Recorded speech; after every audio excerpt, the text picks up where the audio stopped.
Hello everyone, it is Nicole here. Welcome back to my channel. I am doing a little bit of a different video today. I remember when my goal was to have 50 subscribers because this is a brand new channel, and I just looked and I have over 100 now, so that's exciting for me. Little baby steps. But I thought it would be good, since I have over 100 new faces here, to make a video just like sharing who I am. Because it's probably good to know somebody if you're following them. And so it's a little off the cuff, don't have anything planned, we'll see what comes out. But I just thought it would be fun to do a little get to know me video. So if that's something that you're interested in, stick around.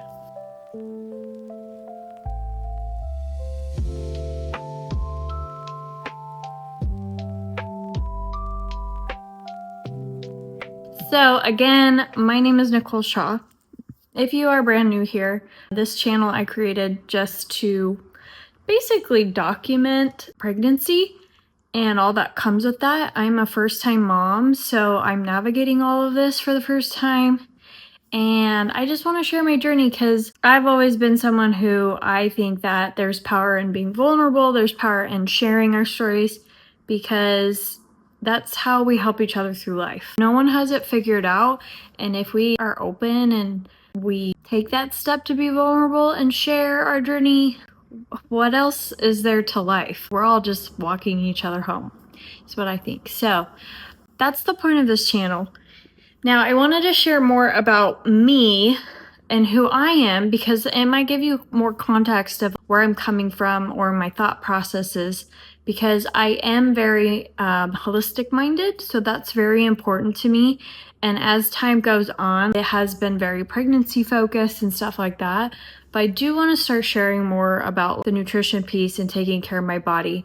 It's been a wild ride with pregnancy. My normal lifestyle and food intake and working out looked so different before pregnancy. So that's actually been the hardest part for me. Is it's just insane what you crave, and you're kind of hijacked in a way.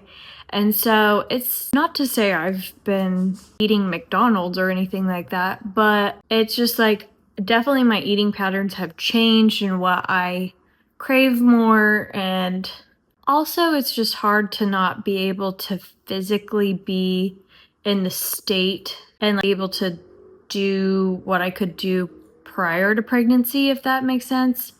How much I could work out, how intense I could work out. There's a lot of having to give yourself grace, because you're like, gosh, I wish I could do that. But you're like, oh, I'm making a baby, chill out.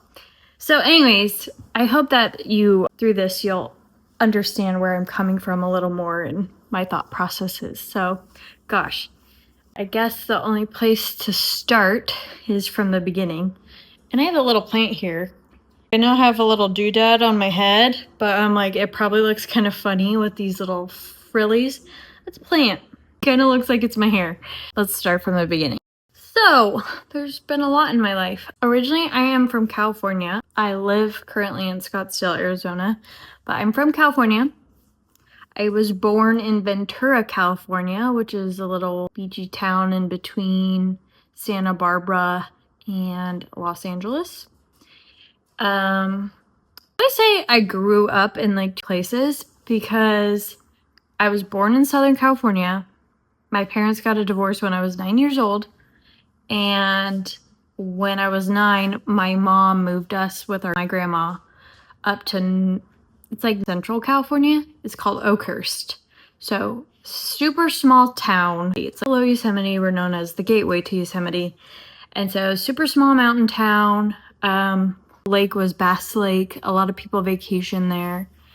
And so I grew up primarily with my mom in this small little town in California, but my dad stayed down south. So like during the summers or whatever, and little breaks in school, like me and my little brother would go and be with him for a bit.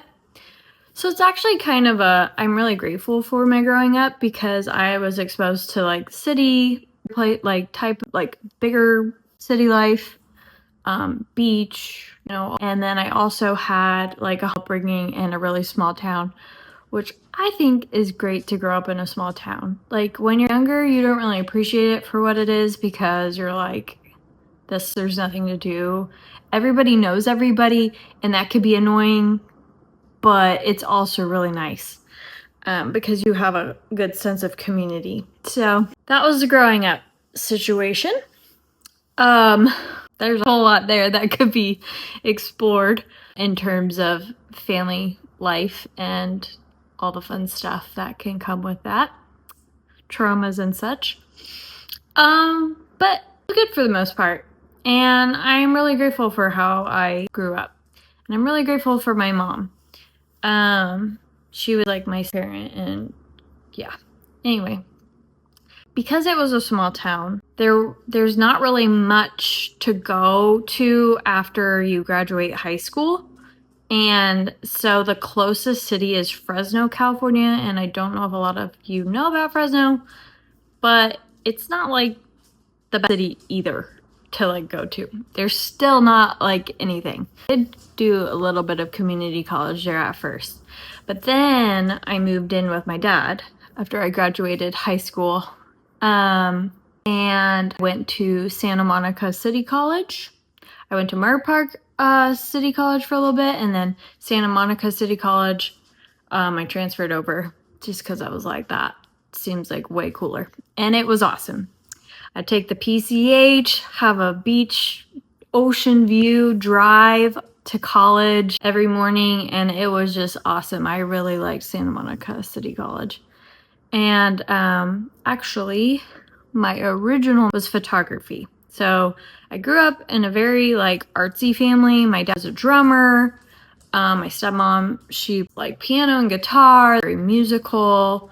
My mom is a hairstylist, but she still is a very creative person. She likes to write.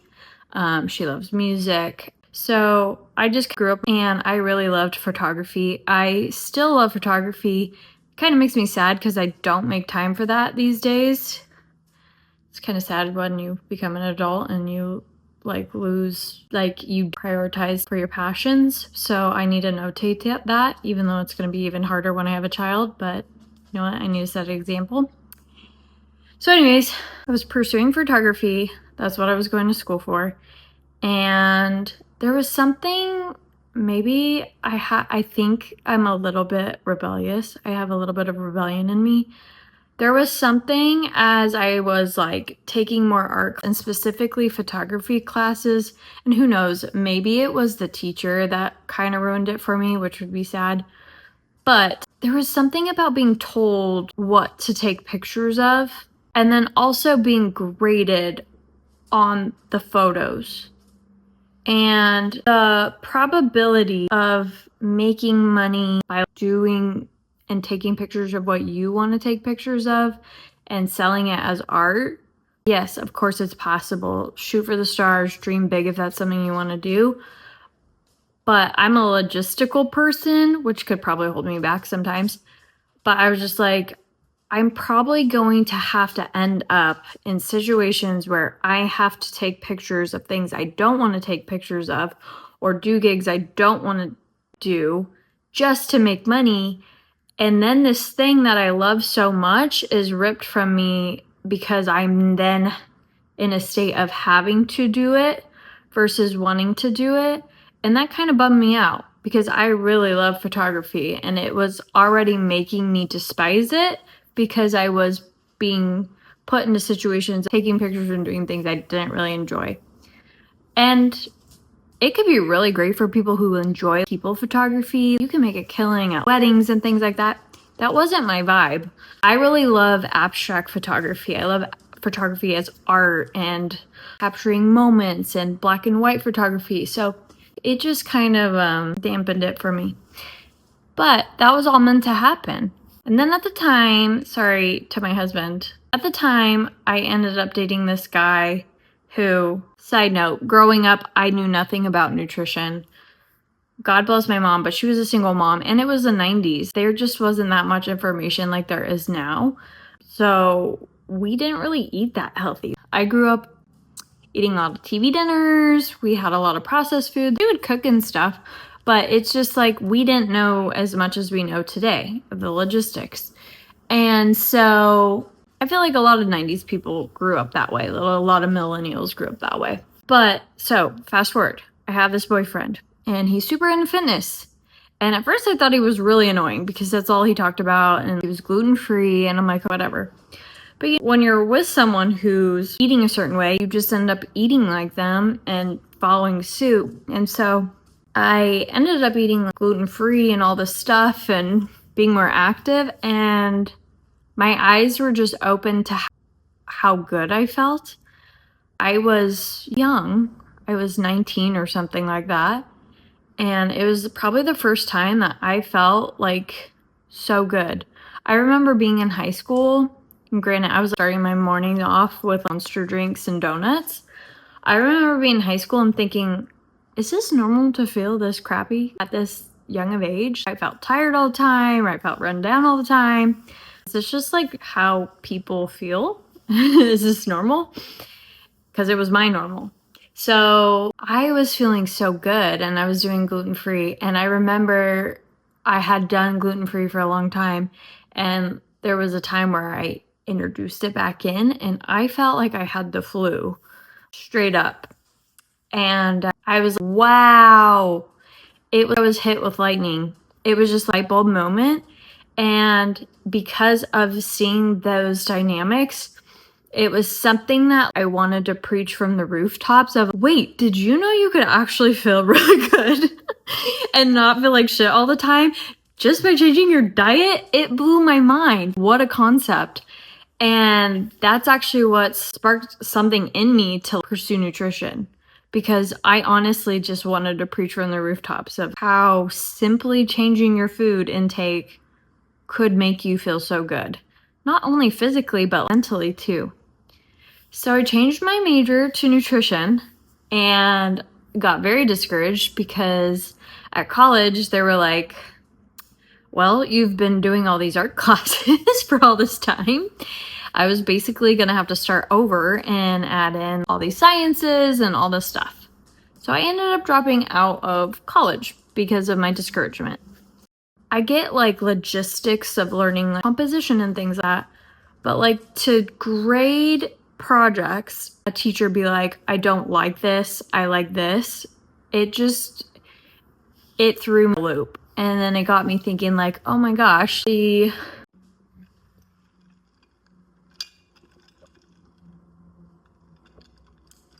to get my little green juice drink. So I dropped out because I was discouraged.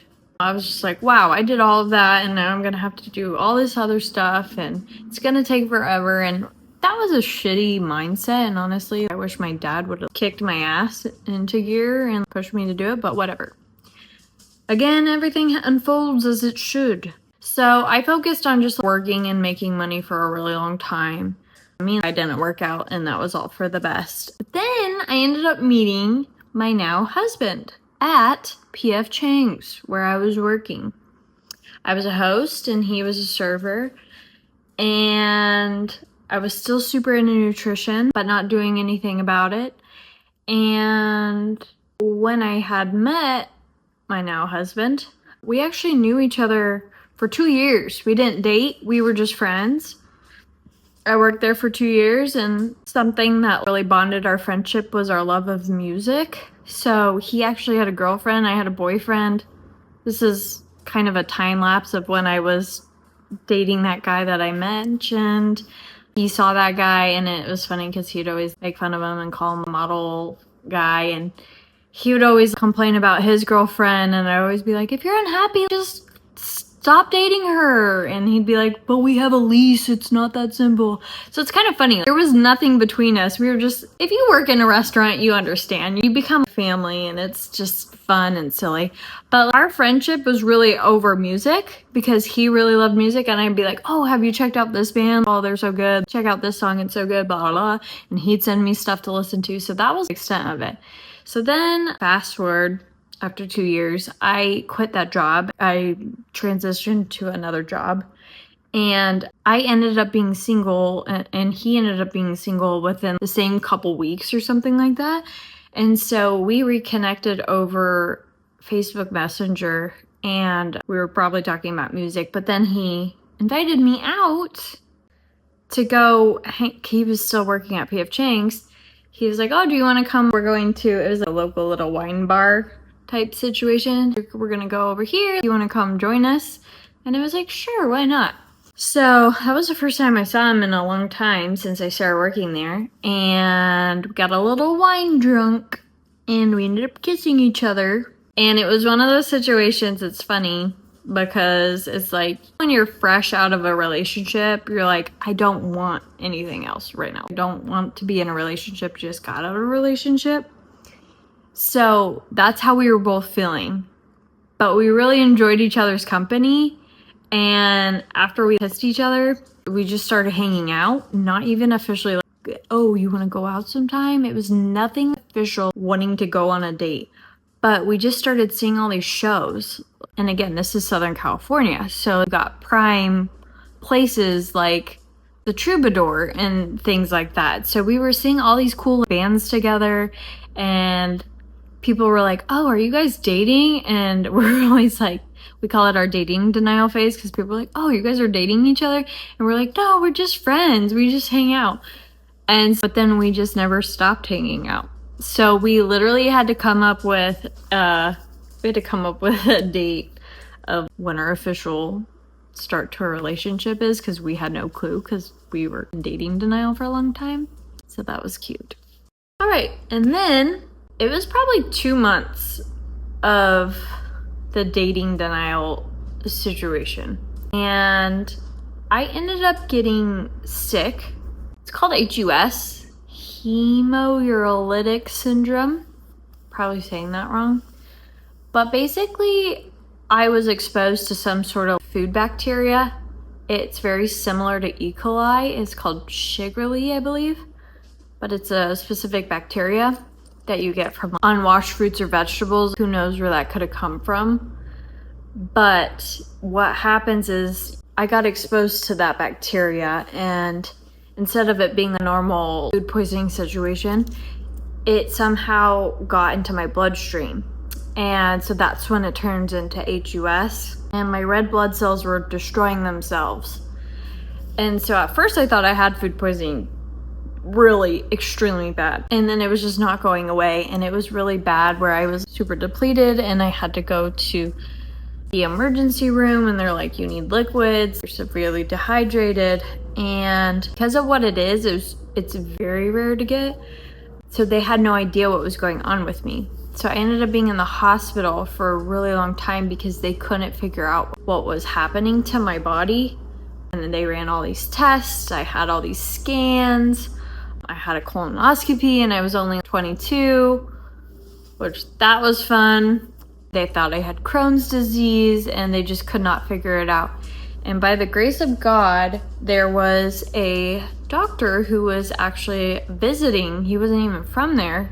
He was from Minnesota, and he was like, I just saw another case like this in Minnesota. Test her for this HUS. So they tested me, and I had it. So thank God he was there. That was definitely a God thing, because if it was not caught, you can die from it. And so that was good that he was there and that it was caught, because then they knew what to act on. So I had to get blood transfusions. I had to get plasma treatments, basically cleaning out my blood and getting new blood. It was intense, and I was there for almost a month. And so with all that said, Scott is my husband. Scott and I, because we were in our dating denial, we were close and we liked each other, but he was not officially my boyfriend. So he did not have to do anything, basically. He was not obligated to do anything. But this man was at the hospital multiple times a day, bringing me lunch, bringing me dinner, bringing me snacks, staying with me until like 2 a.m., watching shows with me when I couldn't sleep. And he was doing this all around working his shifts. So he'd work and then come visit me and then go back to work. And that is when I was like, this is a really good man. And I already really liked him, but that made me fall in love with him because he was there more than my family was. He was there more than my dad was, and my dad lived there way more. And so it kind of opened up my eyes to who he was and where his heart was. And so that's where I fell in love. And he said to me after, that's where he realized he loved me too, because it was a possibility of losing me basically. And so that really bonded us. So fast forward, I get better and I ended up moving in with him shortly. And that's where my forever began, basically. That's where we got serious. We moved in with each other. Obviously, still live with each other. But that's where he ended up kicking it into gear, because I think we were really serious about each other and wanting to be with each other long term. And so I think he wanted more it made him want more for himself. So he ended up exploring better job opportunities. And that's where he got a job opportunity in sales in Utah, Salt Lake City. And so we moved to Salt Lake City together. We took a chance. We were still new, like under a year. We moved to Salt Lake City together and we lived there 4 or 5 years. I don't remember, but Salt Lake City was amazing. Well, amazing in how it impacted our life. I do not like living in the snow. But we made great friends there. That's where we ended up getting engaged. He proposed to me when we lived there. It's where we ended up getting married. And yeah, it served a really great purpose. Grew a lot in like learning a lot about ourselves and who we are and what we're capable of. And it really grew our relationship because again, like we got engaged, all that stuff happened. And then we just didn't want to be there anymore. Like we didn't like living it where it's an interesting place to be. The place we worked was a little toxic and we felt like there was something else somewhere else. And so we wanted to get out of there, but at the time we could not afford to move back to California because of how expensive it was. And at the time his mom was out here and she said that she would help us if we wanted to be by her. We took her up on that offer. And so we ended up moving out to Chandler, Arizona. It was totally like a risk we took. We had not visited. Like they helped us, his mom helped us find an apartment and looked at it for us. And we just moved without ever visiting. I had no idea what Arizona even looked like. I was literally picturing like a desert with a tumbleweed blowing, like no idea what it was. I was like, yeah, let's go. So we lived in it, ended up both having jobs out in Scottsdale. So then we moved to Scottsdale, which is not that far, but now we've been here, I want to say 7 or 8 years now. I think. And yeah, it's really good. It's a very nice area. The one thing that I love about Scottsdale is the food selection. Utah did not have very good food. Especially like, oh my gosh, especially being from like California and having really good Mexican, good sushi. Oh, that was the hardest part about living in Utah was the food. It was terrible. But Arizona, well, specifically Scottsdale, it has so many restaurants. If you ever visit here, oh my gosh, you'll be set for food. Northern Scottsdale and southern we're in north, which is also crazy. Like Scottsdale's ginormous. When I first moved, like I'm not used to how widespread the place is. I would like look up a restaurant. It's like minutes, but it's like 30 minutes, but it's pretty wild. So yeah, anyways, great food around here. That's my thing about it. While I lived here, oh, sorry, the baby's kicking crazy spots. So with the nutrition thing, like time in Utah and all the stuff, like I had jobs as like office manager in a lot of positions. There was a time I even worked for Netflix as like technical like services and help people there. But But I worked at a lot of doctor's offices. I worked at a naturopath. And then I moved here. I worked at a psychiatry office. And so I was always like kind of placing myself in health related sort of like an office setting. And then when I moved here, my goal was to go through school for nutrition. So I did that, which was really nice. I went through Integrative Institute of got certified as a integrative nutrition health coach. And so that was a really big blessing, because then I could start figuring out how I was going to apply that in exploring the, job I really want, which is people with their nutrition. I did that, got that certification, and I ended up meeting a woman who also wanted to start a nutrition business. She was also going through the same school as me, and we clicked, and we've worked with each other for the past 6 years. We grew a wellness company. So we grew that together, and it was quite a journey. It developed quite nicely. So now here, and I got pregnant, found out last June. I am currently 3 weeks pregnant, and I'm gonna be having my baby in February 18th, which is next month.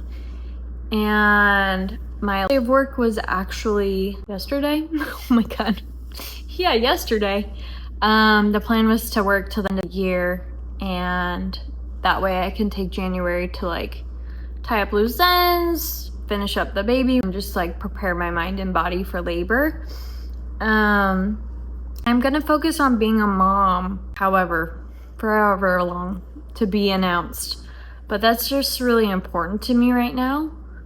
Like, I still want to help people, and I think that's why I started these videos, is like because I do have a really big heart to help people.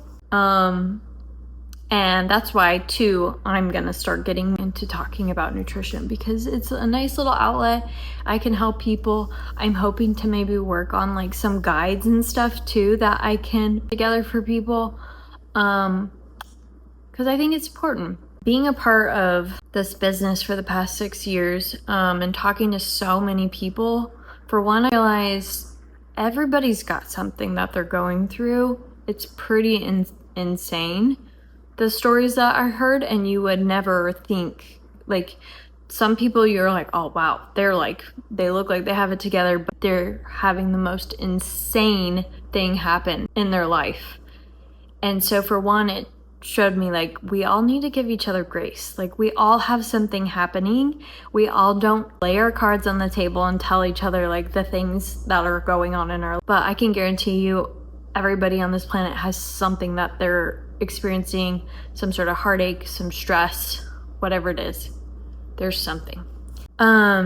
Two, talking to so many people, when you get into something, no matter what that is, whether that's nutrition or freaking video games or computer technology, whatever it is, like, you have plugged yourself probably into an algorithm. You're passionate about that, you explore it, you talk about it, and in your mind you think, oh, everybody knows this, because you're so used to seeing people in your little hub talk about it that you assume everybody knows what you know. But it's crazy what people don't know, even with the basics. And so that baffles me about like certain food things that, like, I'm like, oh wow, like, I don't know that. Like, this new, but I think it's information. So I think it's just important to lay out the basics. Holy crap, this baby is like trying to get out of my side right now. Dude, what are you doing? What is that? Is that a hand? Is that your head? He's like popping out of my side, and I feel like there's an alien trying to get out. It's crazy. You're not an alien. You're a sweet boy. What the heck? Back to business. It's just a really crazy feeling. Oh, what was I saying? Anyways, the whole point is I want to connect with you guys more about more stuff than pregnancy. So I'm going to do that. I'm not anti-supplements. I'm obviously taking supplements. I actually have a little video about all the supplements I'm taking during pregnancy, and I think it's very important, especially with our food quality these days. So I could talk more about that. But anyways, basically brings me up to the now and everything that's obviously not my full life, but that's the gist of it. As I'm editing this video, I realized there are a few things that I left out about myself. Fun few factoids, if you will. So here are some. One is that I have 3 Shih Tzus. You see them here and there. They're all around here. Yep, I love dogs. So my original OG ride or die is actually going to be 18 years old in March. I got her when I was 17. I've had her half my life now. Her name's Delilah. She's right here. She's a very old lady. So I love my dogs. They were my original babies, my fur babies. Another thing is that I really love to dance. I actually got certified, was it last year? I think this past year, or maybe the year before, I can't tell because everything's a time warp. But I got certified as a mixed fit instructor, which is like dance fitness, so I really love that. I've been trying to do that consistently through pregnancy, definitely way less than I did before, but I absolutely love it. And I hope to maybe one day teach later on, but that would be a goal of mine. What else? I'm not ashamed to say that I am a Disney adult. Not a crazy one. I don't do cosplay or anything, but I do love a good Disney trip, and I do own a collection of Disney purses and Disney Minnie Mouse ears. Sue me, I love it. It's magical and fun. I also love getting dressed up. I love a fancy night out if I can, but I'm also casual usually. Majority of the time I look like a bum, and then I get dolled up here and there. I love it. I also love to hike. I don't hike as much here in Arizona because I feel like everything's ugly. But also, fun fact, when I lived in Southern California, I was a hiking guide. Biggest Loser, I don't know if you remember that show or if it even exists anymore, but it was called Biggest Loser. And they actually had a resort in Malibu, and I was a hiking guide for a bit for that resort. So people would pay, and it would be kind of like a fitness, lose weight resort, and I would take people on hikes. And I love food, all sorts of food. I love sushi, and I miss sushi. It's gonna be the thing that I want to eat, the first thing I want to eat after I give birth. I love karaokeing. That's so fun. It's one of my favorite things to do. Even though I look like a bum most of the time, I do love learning about fashion. I try to keep up, but I'm not very good at it. I really love color analysis. I actually got that done for my birthday a couple years ago, and I think it's life-changing in the most shallow way possible. It's just really cool to learn what colors accentuate your features best, and it actually, some people think it's not real, it's for sure real. I look back on things that I wore that aren't my colors, and it's just crazy how color alone can age you or make you look vibrant. So I love that stuff. I'm really just like, I go into little pockets of interests, so it's just all broad spectrum. I'll get super into psychology, and I love self-help anything, so podcasts, books. I just love to learn. I love to grow. I love exploring. If I was super rich, I would love to travel more. That's a goal of mine, to travel more, and especially when we have our son, I would love to expose him to more travel than I got to when I was younger. I haven't been to many places. Only, I guess, crazy place, not crazy, but out of the country is Mexico, which I'm in the United States, so that's not very far away. But that was a spitfire round of extras because I just realized, like, editing this, and I'm like, oh, I didn't really like too many tidbits. But there's so much you could share about your life. It's kind of hard to fit in one video. Yeah, a little bit extra. I hope that you maybe got some insight to who I am, why I am the way I am. I don't know, but I hope you enjoyed it. I thought it just over 100 people you should probably get to know me. It's been a pleasure. I hope you feel like you know me a little better, and if you like this content, please consider subscribing. It's free. It just makes it so when I have a new video, it'll pop up for you. And I hope you have a good rest of your day, and I'll see you in my next video.